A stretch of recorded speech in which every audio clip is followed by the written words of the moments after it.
Was there a turning point for you where you wanted to come out or you wanted to get out of that, or was it treatment? I thought when I first got there, after hitting the geezer on the admissions ward and knocking him out, then I knew that I was going to be staying there. And after doing that, I knew in myself that they were going to keep me. It was how long were they going to keep me? And I was told that you're going to stay here for 18 months.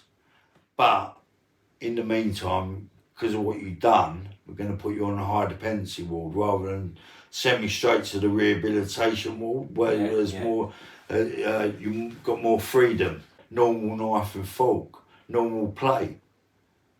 Instead, they sent me to the high dependency ward where everything's plastic, your knife and forks, plastic, everything. And at the time, you couldn't lounge about in your bed or sit in your room during the day. You had to get up at 8 o'clock, sit in the day room from 8 in the morning till lunchtime, have an hour in your room, come back out again at 2 o'clock until 6 o'clock at night after dinner, every single day except for weekends. But you weren't doing nothing, that's the thing. You weren't like, oh, they gave you things to do. Like, you're just sitting in a chair, people falling asleep because of medication. You got to understand, some of the medications that they give you are like, they might be helping you mentally, but they're also crucifying your body and making you sleepy. So you're constantly dribbling, sleeping. I used to sleep in the summer because you couldn't open the windows. We had fans. These fans were built into the wall, and the actual rooms themselves aren't like your normal concrete. They're like got a plastic covering coming over them, moulded into the shelves, and the bed is moulded plastic, like fiberglass. And me and a few others have done it as well, where we've smashed up our rooms, ripped the fiberglass, the actual wall, so you're literally tearing it off as you go, and the bed putting holes in it, stamping on it. What were the reasons for you couldn't kicking move off? or anything. Why did you kick off in there? Some of it was just purely just frustration. Boredom, I suppose. But a lot of boredom. Got to understand, you're doing that. It was sunshine outside. You've got sun shining through the windows, and all we can do is sit down, watch what's on the telly. There was me and two friends, and we were in this little smoke room because you couldn't smoke anywhere. It wasn't just a case of I'll just light up a cigarette.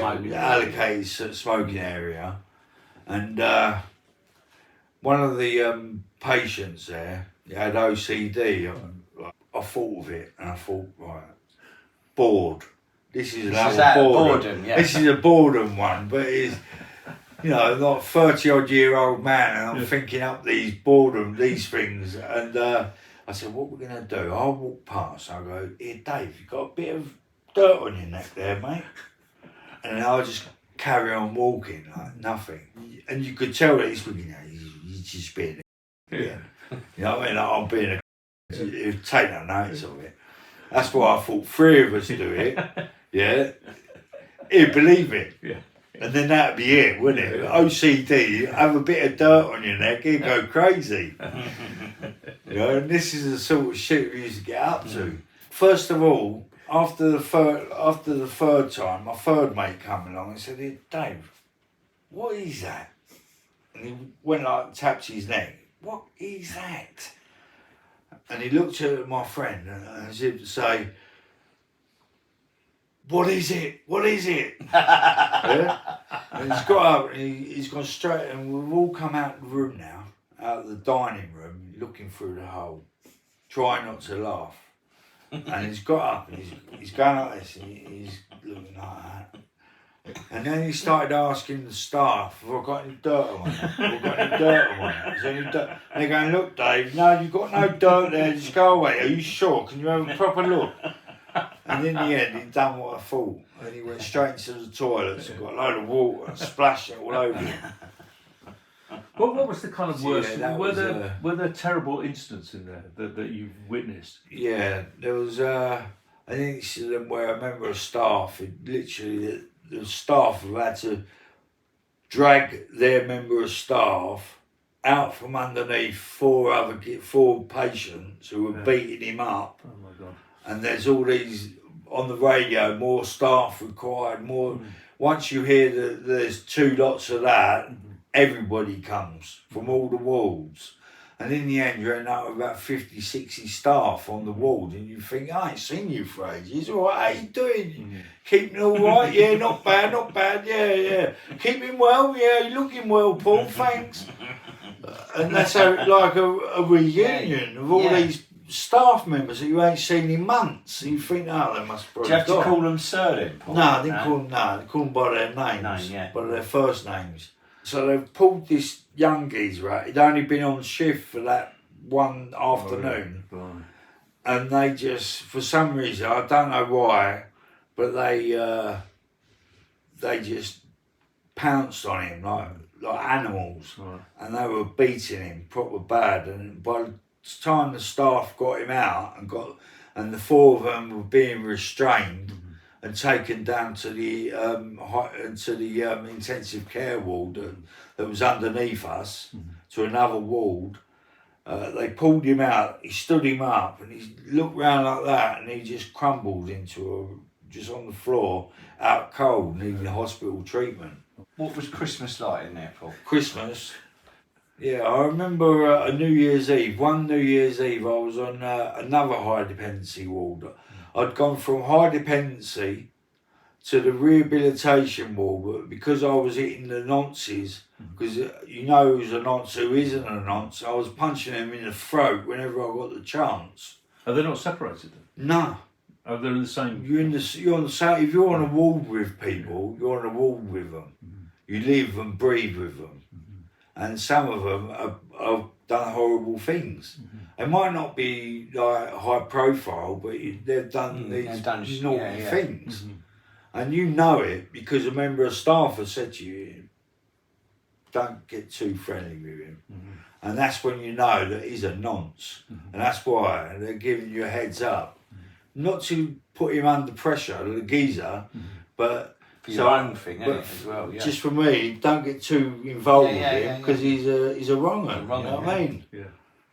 So I started walking around, and every moment, every chance I'd get, one of them would be standing there, taking his medication like that at this door, like a stable door. Yeah, half door. Yeah, half door.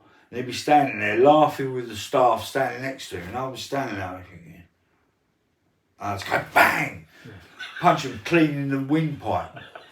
Help his medication go down. Yeah. And so I used to do that. I was doing that on a regular basis. Right. And in the end, they said, Paul, we can't have you on this ward no more, and you're going to have to go back over high dependency for a while. So they sent me to Churchill Ward, which was underneath Henley Ward on the new, what they call the new buildings. But they were built in about 1980 or 1990. I'm amazed that they didn't separate them. Nonsense. Nah, didn't separate. Not like prison where you got a rule 43. Yeah. These people were allowed to mix and. Yeah, because they're classed as sick, aren't they? They're not actual prisoners. Exactly, they're not prisoners. They're just sick. Yeah. But when you think some of them have done some naughty things, and you really would like to obviously get a hammer and get your mate and just basically like put it across their head. Yeah. You know? So when did you know you were going to get out, and what did you feel about getting out? So to get out, you can go for I had a solicitor, and funny enough, my solicitor used to be the same solicitor that Charlie Bronson had. It's because you met Bronson? Yeah, I've met him, I visited him. This is when I was out, but I did write to him. I started writing to him back in early 2000. He's got his issues. I mean, I know his cousin as well. His cousin, good friends with his cousin Lorraine. Yes. Yeah, Lorraine and Andy. Oh yeah, lovely. They were at my wedding. Yeah. They were at my wedding. Lovely people. Lorraine and Andy. Lorraine and Andy, Rod and Linda. Yeah, fantastic. Yeah. So visiting him took us about half an hour to get through the reception area, because he's on what you call a CSC, a closed supervision centre, another part of the prison on its own, with just about 6 or 7 inmates. But I was lucky enough, I had an open visit with him. There was me and Rod, and just a normal little table. He liked to pour you a cup of tea. But yeah, he seemed to. I've had a fallout. He falls out with a lot of people.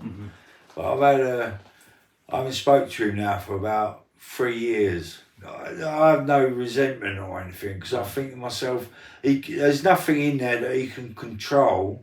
So, I mean, spending that amount of time, even though it's only letters and a visit and a phone calls.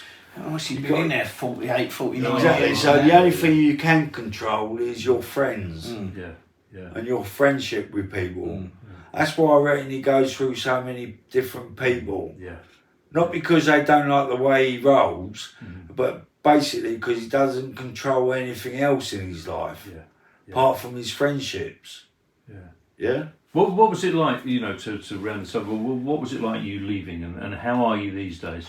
Yeah, I've been out now for 11 years. I've been out of hospital completely. You don't go from high security Broadmoor to the street. That don't happen. I had to go to a medium security, and I went to one in Bristol, and I was in there.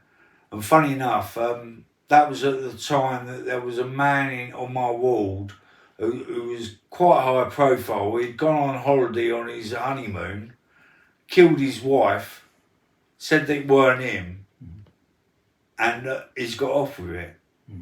An Indian guy.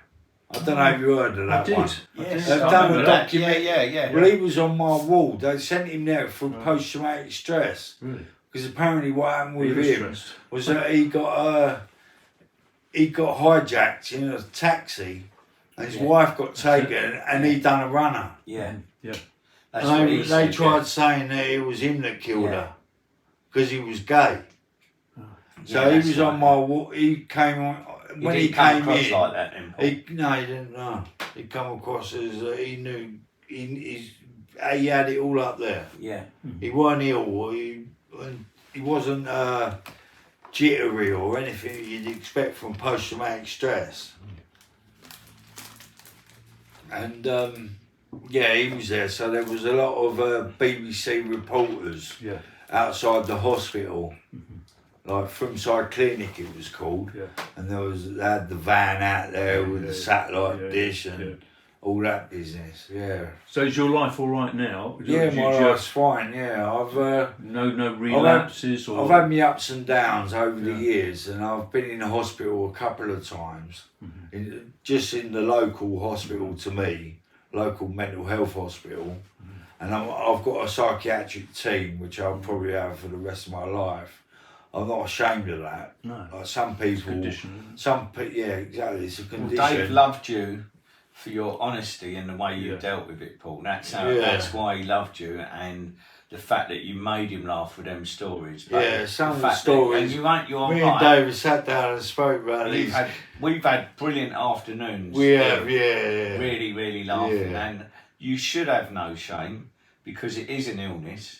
And you do manage it, and you do try. You have good and bad days. But you like yourself, everyone.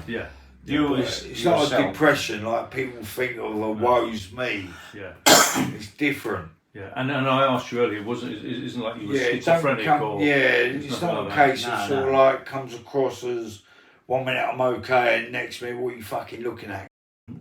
Sorry, our language, I'll tone that down. It ain't a case of like that, it's just over a course of a few weeks or months, and then I'll start getting a bit paranoid or something like that, and that's happened to me over the last few years. And they said to me that we're going to get you a flat, and Dave, he helped furnish it for me. He got a friend of ours who runs a charity. With a friend of his who runs John Mann, who runs a charity up in Milton Keynes. And John drove all the way from Milton Keynes down to my flat. He brought him washing machine, right. cooker, you name it. He brought it all for me. All, you know, Dave phoned me up and said to me, "What do I need?" Mm-hmm. I said, "Well, I've got a bare flat. Mm-hmm. I've got to kit the whole thing out." Mm-hmm.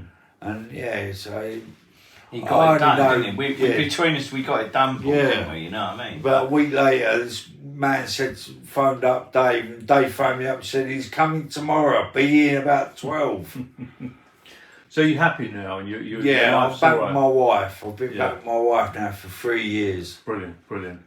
And do you have any plans for the future or anything? Because you're not working, are you? No, I'm not working. No, you're trying to write a book at the minute, Paul. Aren't you? You definitely are a book, Paul. 100%. I've had some brilliant afternoons. As I say, ain't like a gangster or anything. No, it's a true story of criminal. No, I went to high security without committing a crime, and I don't think anyone's ever been in that situation where they're going to Broadmoor but with no crime.